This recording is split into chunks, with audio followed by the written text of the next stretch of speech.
അമ്പൂച്ച് പറഞ്ഞേ good morning പറഞ്ഞേ. Good morning, bye. Good morning. Biryani പരിപാടി തുടങ്ങാം കേട്ടോ. അപ്പോൾ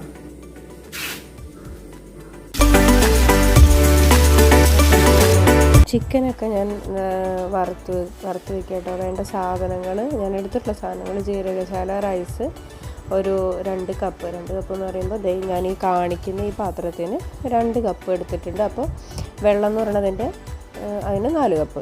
പിന്നെ ഇത് നമ്മുടെ സ്പൈസസ് ഇല്ലേ, പട്ട, ഗ്രാമ്പു, ഏലക്ക, ബേ ലീഫ്, അത് പിന്നെ കുറച്ച് കാഷ്യൂനട്ടും ഉണക്കമുന്തിരിയും, പിന്നെ കുറച്ച് മല്ലിയില അരിഞ്ഞ് വെച്ചിട്ടുണ്ട്. പിന്നെ നമ്മുടെ ബിരിയാണി മസാല വാങ്ങുന്ന മസാല കേട്ടോ ഞാൻ യൂസ് ചെയ്യണേ.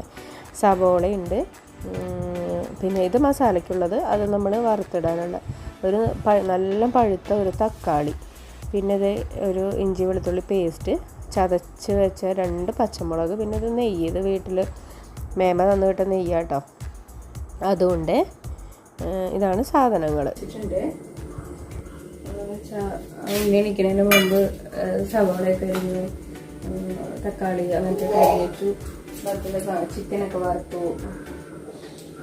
ഇന്നലെ തന്നെ ചിക്കൻ മേടിച്ചിട്ട് മസാലയൊക്കെ പുരട്ടി ഫ്രിഡ്ജിൽ വെച്ചിട്ടുണ്ടായിരുന്നു. അപ്പോൾ അത് വറുത്ത് വെച്ചു. അങ്ങനത്തെ കുറച്ച് കാര്യങ്ങൾ ചെയ്തിട്ടുണ്ടായിരുന്നു കേട്ടോ. അപ്പോൾ കുക്കിങ്ങിലേക്ക് എൻ്റെ രീതിയിലാണ് കേട്ടോ. ഭയങ്കര എക്സ്പേർട്ട് കുക്ക് ചെയ്യുന്ന ആളാണ്, അല്ലെങ്കിൽ എന്താ പറയുക പെർഫെക്റ്റ് ബിരിയാണിയാണെന്നൊന്നും പറയണ്ട. എൻ്റെ രീതി നമ്മളൊക്കെ സാധാരണ വീട്ടിലുണ്ടാക്കില്ലേ, നമ്മുടെ കുട്ടികൾക്ക് വേണ്ടിയിട്ട് കഴിക്കാൻ വേണ്ടിയിട്ടുള്ള ബിരിയാണി. എൻ്റെ മോൻ അമ്പുടി കുറേ ദിവസമായി ചോദിക്കുന്നു, അമ്മ എനിക്ക് ബിരിയാണി ഉണ്ടാക്കി തരൂ എന്ന്. അപ്പോൾ ഈ ഓരോരോ പ്രശ്നങ്ങൾ കാരണം ഉണ്ടാക്കിയിട്ടുണ്ടായിരുന്നില്ല. അപ്പോൾ ഇന്ന് സമയം കിട്ടിയപ്പോൾ ചെയ്യാണ്. സമയം കിട്ടിയപ്പോൾ എന്ന് വെച്ചാൽ ഞങ്ങളുടെ വഴിയിലൊക്കെ ചിക്കനൊന്നും കൊണ്ടുവന്ന് തരാൻ പറ്റില്ല. പിന്നെ അങ്ങനെ ഓരോ ഇതായിട്ട് പോയപ്പോൾ ഒരാഴ്ചയായിട്ട് നല്ല ബുദ്ധിമുട്ടായിരുന്നു. ഇപ്പോഴും മാറിയിട്ടൊന്നുമില്ല, വെള്ളത്തിൻ്റെ ചെറിയ പ്രശ്നങ്ങളൊക്കെ ഇവിടെയുണ്ട്. അപ്പോൾ നമ്മുടെ മക്കളെ ആഗ്രഹങ്ങൾ പറയുമ്പോൾ നമ്മളല്ലേ ചെയ്തു കൊടുക്കണ്ടേ. അപ്പം എൻ്റെ രീതിയിലുള്ളൊരു ബിരിയാണി കുക്ക്. അതിൻ്റെ ഇടയ്ക്ക് ഇതേ ഇവിടെ ആളിരിക്കുന്നു കേട്ടോ. ഉണ്ടോ തമ്പൂസേ നോക്കിയേ. ഹായ് പറഞ്ഞേ, ഹായ് പറഞ്ഞേ.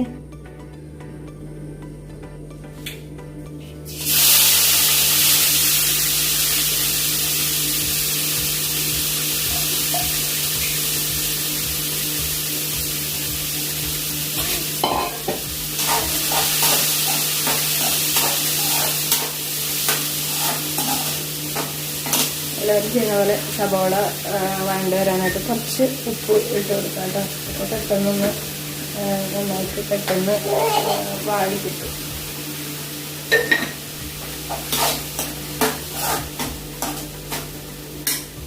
അന്നേരം കൊണ്ട് ചോറ് വെക്കണം. നിങ്ങളുടെ അവിടെയൊക്കെ വെള്ളത്തിൻ്റെ പ്രശ്നങ്ങളൊക്കെ ഉണ്ടോ? മഴയൊക്കെ എങ്ങനെയുണ്ട് ഒക്കെ ഒന്ന് പറഞ്ഞോളൂ കേട്ടോ. എല്ലാവരും സേഫായിട്ടൊക്കെ ഇരിക്കണമെന്ന് വിശ്വസിക്കുന്നു. നെയ്യ് ചൂടാക്കിയിട്ട് നമ്മളെ ഈ പട്ട, ഗ്രാമ്പു, ഏലക്ക അങ്ങനത്തെ സംഭവങ്ങളില്ലേ, അതൊക്കെ ഒന്ന് ഇട്ട് കൊടുക്കുന്നുണ്ട് റൈസിന് വേണ്ടിയിട്ട്. ഇപ്പുറത്ത് ചിക്കൻ ഗ്രേവിക്ക് വേണ്ടിയിട്ടുള്ള സവോളയൊക്കെ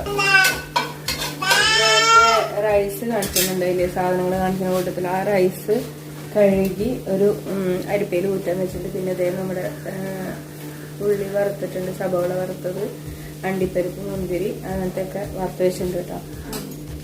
ഇതിനു മുമ്പ് ഒരു വീഡിയോ ഇട്ടുണ്ടായിരുന്നു നമ്മുടെ വിറ്റിലിഗോ ഈ വെള്ളപ്പാണ്ടിന്റെ ട്രീറ്റ്മെന്റിനെ കുറിച്ചും എനിക്ക് വന്നിട്ടുള്ള കുറച്ച് അവസ്ഥകളെ കുറിച്ചൊക്കെ. ഒരു 3-4 പേര് എന്നോട് ഇൻസ്റ്റാഗ്രാമിൽ എനിക്ക് മെസ്സേജ് അയച്ച് ചോദിച്ചിട്ടുണ്ടായിരുന്നു, എങ്ങനെയാ വന്നേ, സ്റ്റാർട്ടിങ് എവിടെയാ വന്നേ, എവിടെയൊക്കെ ട്രീറ്റ്മെന്റ് എടുത്തു, അവർക്ക് ഇപ്പൊ തുടങ്ങിയിട്ടുണ്ട് എന്നൊക്കെ പറഞ്ഞിട്ട് 1-2 പേര് ഫോട്ടോസൊക്കെ അയച്ചിട്ട് കാണിച്ചു തന്നു. വീഡിയോ കണ്ടപ്പോൾ ഒരു സമാധാനം തോന്നി. അങ്ങനെയല്ല, ഒരു ഇങ്ങനെ അനുഭവമുള്ള ഒരാൾ പറയുമ്പോൾ അതിൻ്റെ ഒരു ഇത് തോന്നി. അപ്പോൾ വിഷമമുണ്ട്, അവർക്ക് നല്ല ടെൻഷനുണ്ട്. അപ്പോൾ ഞാൻ പറഞ്ഞു, വിഷമിക്കണ്ട, നമ്മളെത്രത്തോളം ടെൻഷനാണോ, നമ്മളെത്രത്തോളം വിഷമിക്കണോ, അതിങ്ങനെ കൂടിക്കൊണ്ടിരിക്കുള്ളൂ. അതാണ് ഏറ്റവും വലിയ പ്രശ്നം. എനിക്ക് വീഡിയോ എടുക്കാൻ കുറച്ച് ബുദ്ധിമുട്ടുണ്ട് കേട്ടോ, കാരണം ഞാൻ ഒറ്റയ്ക്കാണ് ചെയ്യണത്.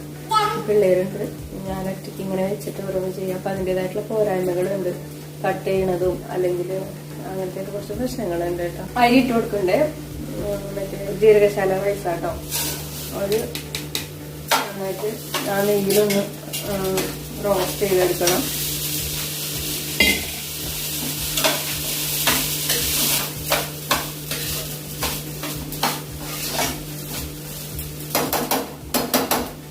എല്ലാവരും നാലമ്പലം തൊഴാനൊക്കെ വന്നോ?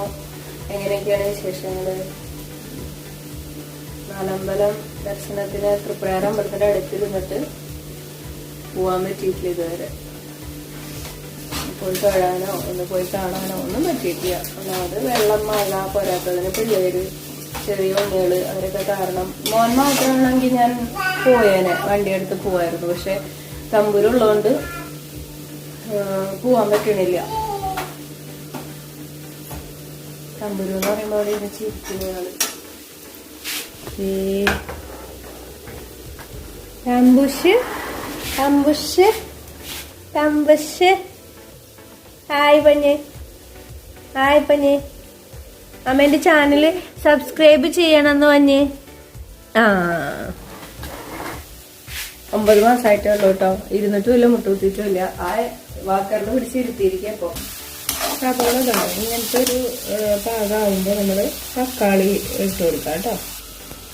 അരി നന്നായിട്ട് ചൂടായി വന്നപ്പോൾ തിളപ്പിച്ച് വെച്ച വെള്ളം ഒഴിച്ച് പാകത്തിന് ഉപ്പ് ഇട്ടിട്ട് അടച്ചു വെച്ചിട്ട് വേവിക്കും.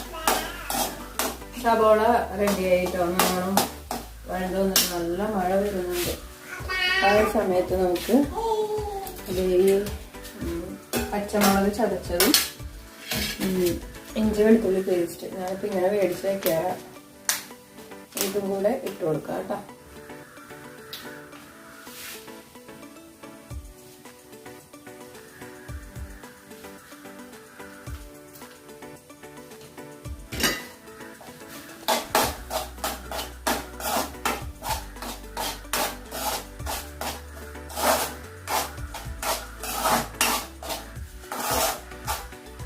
അതിൻ്റെ പച്ചമണമൊക്കെ ഒന്ന് പോകണം. നമ്മുടെ റൈസ് സെറ്റായിട്ട് കറക്റ്റായിട്ട്. ഇനി നമ്മൾ അടച്ചു വെച്ച് വേവിച്ചാൽ മതി കേട്ടോ. തീ ഓഫ് ചെയ്തിട്ട് നമ്മൾ അടച്ചു വെച്ച് കഴിഞ്ഞാൽ അത് കറക്റ്റ് ദമ്മിടാനെന്തെയും കറക്റ്റ് വേവാവും. ഇപ്പുറത്തെ സബോള ഇതും ആവുന്നുണ്ട്. റൈസ് അത് നല്ലോണം വഴറ്റി കഴിയുമ്പോൾ നമ്മുടെ ഇഷ്ടമുണ്ട് ബിരിയാണി മസാല. ഈ മസാലയല്ല ഞാൻ സാധാരണ ഉപയോഗിക്കാറ്. നമ്മുടെ വീട്ടിൽ പൊടിക്കില്ലേ ഈ പട്ട, ഗ്രാമ്പു, ഏലക്ക, അതൊക്കെ വറുത്ത് പൊടിച്ചിട്ടുള്ള ഉണ്ടാക്കുന്ന മസാല ഉപയോഗിക്കാറ്. ഇപ്പൊ കുറച്ച് നാളായിട്ട് ഞാൻ എളുപ്പത്തിന് വേണ്ടിയിട്ട് ഇങ്ങനെ ഏതെങ്കിലും ബിരിയാണി മസാല മേടിക്കും. എൻ്റെ ചേട്ടത്തിയമ്മ, എൻ്റെ ആങ്ങളയുടെ വൈഫ് ഇങ്ങനെ മസാല ഇട്ടിട്ട് കുറേ ശരിക്ക് ബിരിയാണി ഉണ്ടാക്കി തന്നിട്ടുണ്ടായിരുന്നു വീട്ടിൽ പോയപ്പോൾ. അടിപൊളിയായിരുന്നു കേട്ടോ, സൂപ്പർ ടേസ്റ്റ്. അപ്പം ഞാൻ അതിന് ശേഷം 2-3 പ്രാവശ്യമായിട്ട് ഇപ്പം ഇങ്ങനെ വെക്കണം. പക്ഷെ ടേസ്റ്റിനൊന്നും ഒരു കുഴപ്പമൊന്നുമില്ല. അതും നല്ലതാണ്, ഇതും നല്ലതാണ്, രണ്ടും ബെറ്ററാണ്. രണ്ടും നല്ലതാണ്.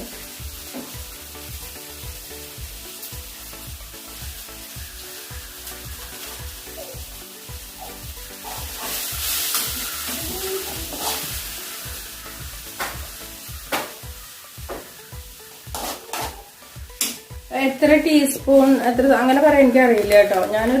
ഒരു അളവിന് നമ്മൾ അങ്ങനെ ചെയ്തിട്ട് അങ്ങനെ എനിക്കറിയുള്ളൂ. അധികം മസാല ഇടുന്നില്ല, കാരണം അമ്പുള് കഴിക്കില്ല. അമ്പുളിന് എരിവെന്ന് പറയുന്ന ഒരു സാധനം പാടില്ല, അതുകൊണ്ട് അമ്പുള് കഴിക്കില്ല. അത് കാരണം ഞാൻ വളരെ കുറച്ച് മസാല ഇട്ടിട്ടുള്ളൂ കേട്ടോ. മല്ലിയില ഞാൻ ദമ്മിടുമ്പോൾ ഇടാറുണ്ടായിരുന്നു. പക്ഷെ അങ്ങനെ ഇടുമ്പോൾ എന്താണെന്ന് അറിയാം, മോനൊന്നും കഴിക്കുന്നില്ല. അവനെടുത്തത് പെരുക്കി കളയും. അപ്പൊ ഇതാകുമ്പോൾ ഇത് വെന്ത് ചേർന്ന് നല്ല സെറ്റാവില്ല. അപ്പൊ എടുത്ത് കളയാൻ പറ്റില്ലല്ലോ. അതുകൊണ്ട് അങ്ങനെ ഗ്രേവിയിൽ ഇടുകയാണ് കേട്ടോ. ഇതാ നമ്മള് വറുത്ത് വെച്ചിരിക്കുന്ന ചിക്കൻ ഇടുക കേട്ടോ. കമ്പിളുള്ളതാ, അതിലേക്ക് ഇട്ടിട്ട്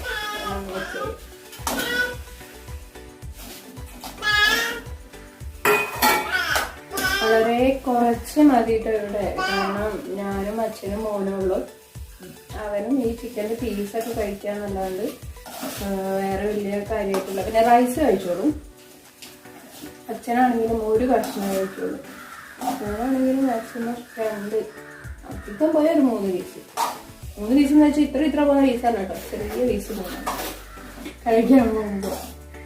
നമുക്ക് ഇഷ്ടമുള്ളതൊന്നും കഴിക്കാണ്ട് കുറെ മരുന്ന് കഴിച്ചിട്ട് ചത്തുപോയിട്ട് എന്താ കാര്യമല്ലേ. അത് അങ്ങനെ ഇരിക്കട്ടെ.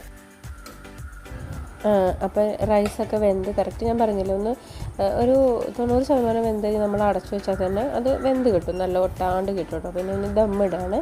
മസാല ചെയ്ത ചിക്കനും റൈസും കുറച്ച് അണ്ടിപ്പരിപ്പും ഈ വറുത്ത് വെച്ച ഉള്ളി ഒക്കെ ഇട്ടിട്ട് നമ്മൾ നല്ലോണം ദമ്മ് ഏത് പാത്രത്തിലാണോ ചെയ്യണേ അതിൽ നന്നായിട്ട് സെറ്റാക്കി അടച്ചിട്ട് അടപ്പില്ല ഇങ്ങനത്തെ ലിഡാണ്, ഗ്ലാസിൻ്റെ ലിഡിനൊരു ഹോളുണ്ടാവും, അവിടെ ഒരു ഗ്രാമ്പൂ വെച്ച് അടച്ചാൽ മതി കേട്ടോ. അപ്പോൾ അതവിടെ ഇരുന്നോളൂ. എന്നിട്ട് ഏറ്റവും ലോ ഫ്ലെയിമിലിട്ടിട്ട് ഒരു 5 മിനിറ്റ് വേണമെന്നില്ല, തീ നന്നായിട്ട് കുറച്ചിട്ട് അത് ദം ചെയ്യുക. അമ്മ എനിക്ക് ബിരിയാണി ഉണ്ടാക്കാൻ നല്ല രൂപ ഉണ്ട് കേട്ടാ, മറക്കല്ലേ.